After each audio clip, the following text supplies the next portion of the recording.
We urge our colleagues to support the bill. Thank you. Thank you. Mr. Speaker, I'm happy to yield now to the gentleman from, speaking of California, the gentleman from the northern portions of California, Mr. LaMalfa.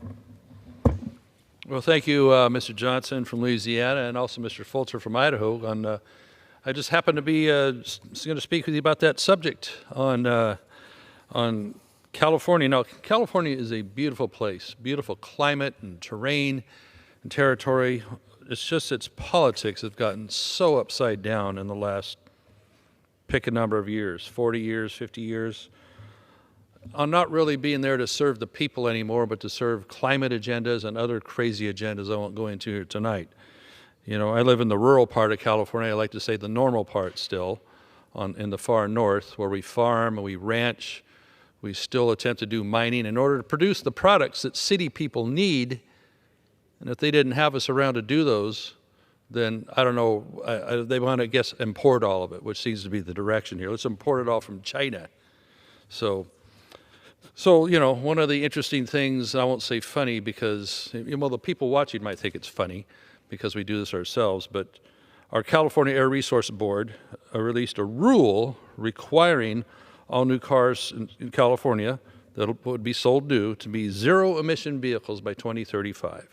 Now, this was tried back in the 80s, where they said, well, we want, I believe, maybe it was 1990, 10% of all cars sold by the year 2000, if I remember the numbers correctly, to be zero-emission vehicles. So what did we end up with was that the car companies were trying to make battery-powered vehicles that looked like glorified golf carts, or maybe those little rigs you saw in Fantasy Island that Tattoo was driving around in, to be legitimate vehicles you would have out on the roadway. You saw basically oversized golf carts with license plates on trying to somehow meet this mandate.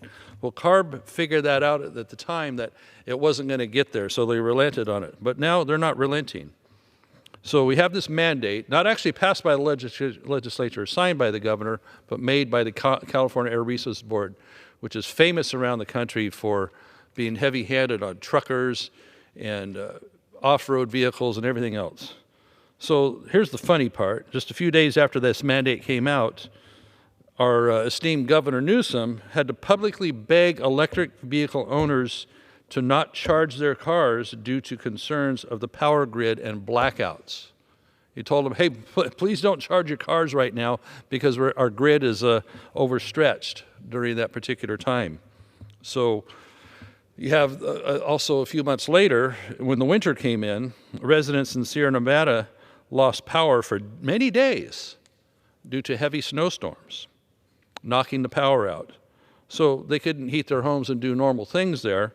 But if they had also an electric vehicle, they couldn't even have gotten out of there to go someplace where it was warm or for other needs, you know, maybe emergency medical or what have you.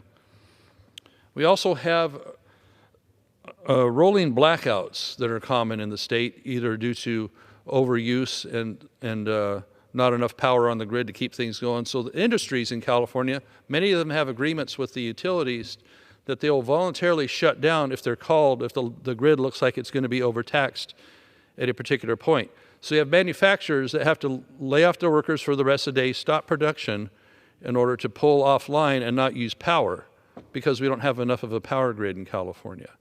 So, and then up in my area, because we have a forest issue, which our forests aren't managed as well as they should be, especially federal land, the U.S. Forest Service, where the power lines have been run through for many decades, where there's hydro generation, etc. Power may be coming in from another state. We don't get to maintain around the power lines like we used to because it might be an environmental concern. We can't take the trees down that you need to make sure that they can't swing if they're falling. They might fall within the path of those power lines if the tree, you know, is taller than what the clearance is, right? So I had to pass a bill a couple of years ago to make the process just a little bit easier to get a permit from Forest Service to do that on federal land. It's still not easy and it's still not very timely, but it got a little bit better. So we have that to deal with. They call it a public safety power shutoff. Especially affects part of my district. It seems like when I drive through Tehama County, sometimes during that time of year. Now, they've improved it a little bit, but the whole county would be shut off because the wind blew, and it might cause branches to blow into the power lines, therefore bad things happening, such as the Camp Fire, which 85 people died in Paradise, California, due to a power line problem a few miles east of there blowing through, and then other fires like the Carr Fire near Redding, Zog Fire, and many, many others. And then we saw, of course, the effect tragically in Hawaii that we just mourned this week, and that's what this red ribbon represents, because we're not managing the lands around power lines. And this is happening right in California at the same time that they're mandating more and more electricity use, forcing us into vehicles we can't afford or don't want. Also, they want to ban gas stoves and gas water heaters and make them be on the grid as well. I mean, you couldn't get any dumber with the stuff we're doing in that home state, that beautiful home state I have of California. Rolling blackouts. By miracle, last year they decided, well, we need to keep the Diablo Canyon nuclear power plant going for another 5 years instead of maybe a 40-year permit. It was put in about 1982 when I was going to school down there at San Luis Obispo. And it had a much longer life than what they're allowing because, oh, we don't like nukes, you know, nukes are scary, even though they make zero CO2, as does hydropower. Right now, they're in the process of tearing dams out to make hydroelectric power in my district, and they have their eyes on more up in Washington and other areas because, oh, it might be an environmental issue, you know. It's really absurd what we're doing ourselves. We're putting ourselves into the Stone Age so we can go live in caves and eat insects that these guys are prescribing for us, you know. It's just, it's disgusting. And so now they want to apply this towards our vehicles, you know. We've got the cleanest burning, most efficient vehicles ever being put out by the car manufacturers. But no, they don't look at it that way. They don't give credit for how much better and clean our LA Basin's air is cleaner than it has been. You know, you remember the 60s and 50s and all that and such.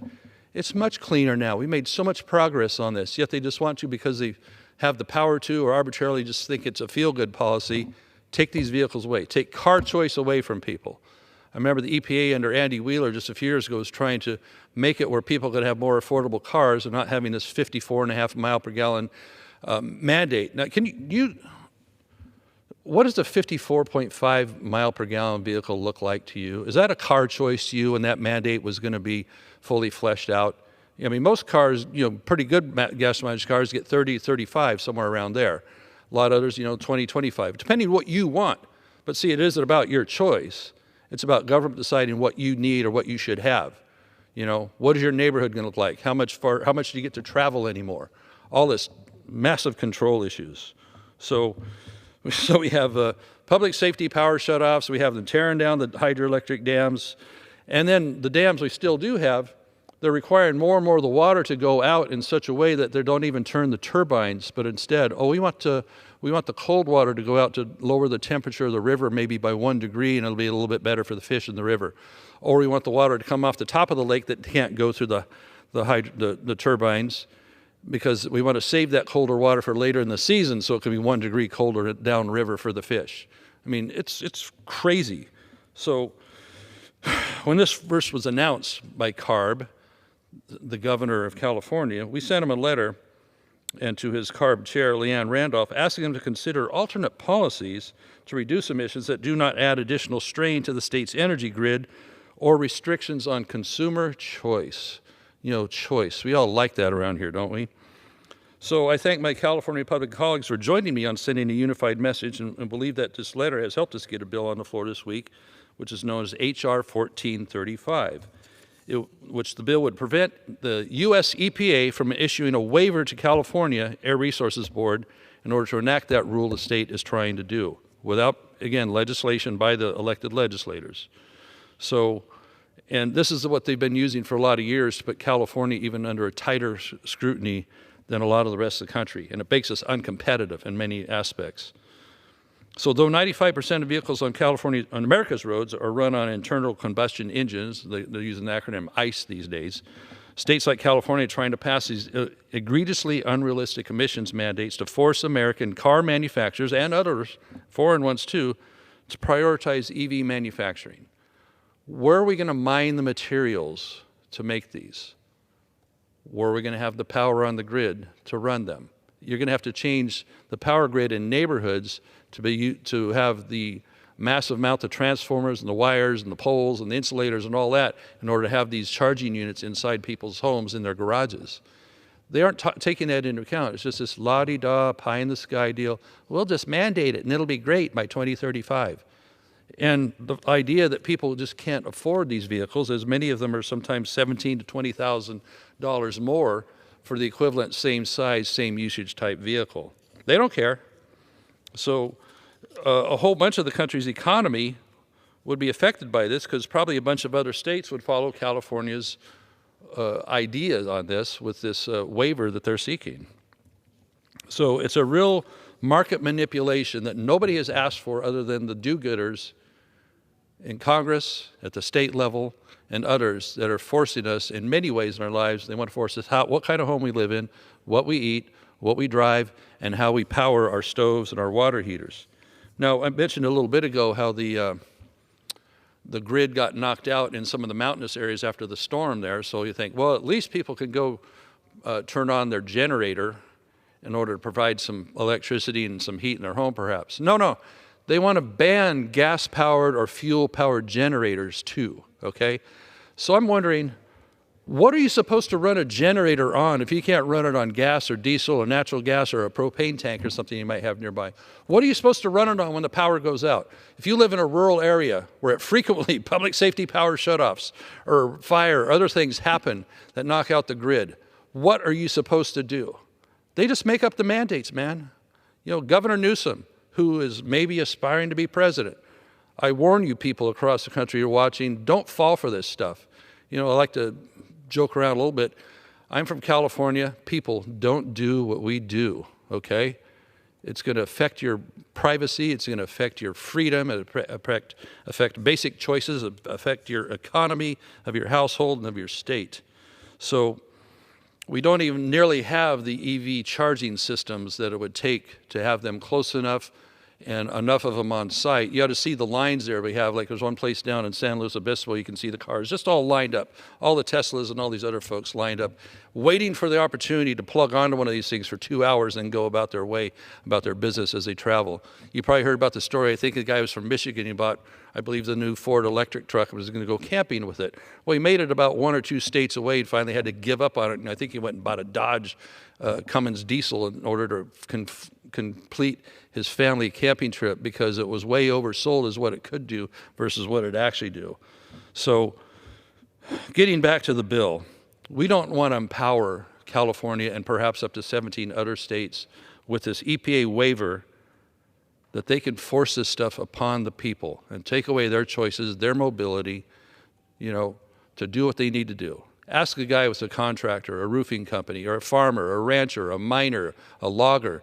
Do they need their F-250, or do they want to get a fleet of 5 Priuses to go do the same job? You know, they need to have choices and these mandates. This is at a time when we got, as I said, the cleanest running, most efficient vehicles we've ever made. And, oh, we got to cut down the CO2, climate change. Climate change, give me a break. CO2 is only 0.04% of our atmosphere. They act like it's the end of the world. CO2 is an important building block for plant life. Everything's made out of carbon. And they act like, because they've been able to dream this up as a killer, that we have to stop all things that make CO2. Well, I'll tell you what, if we're too good at this, if we go below 0.02%, plant life starts dying off. Now, we'll never be that good at getting rid of CO2, but we're going to spend trillions doing it, and we're going to make ourselves a third world country here while China and others keep going ahead.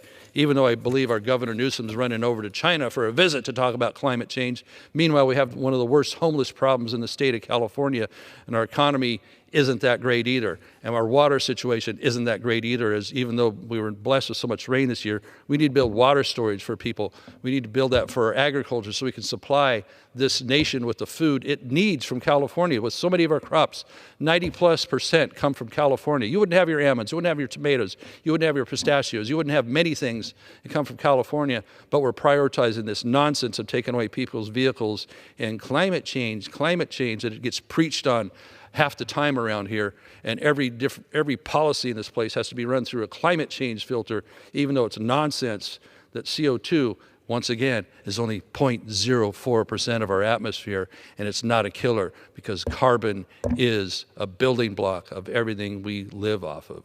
So please call your Congress member and tell them to support H.R. 1435 and don't empower California to control your state and your economy by mandating what kind of vehicles, not only because it's going to affect, it will ripple out from our whacked out state to your state, okay?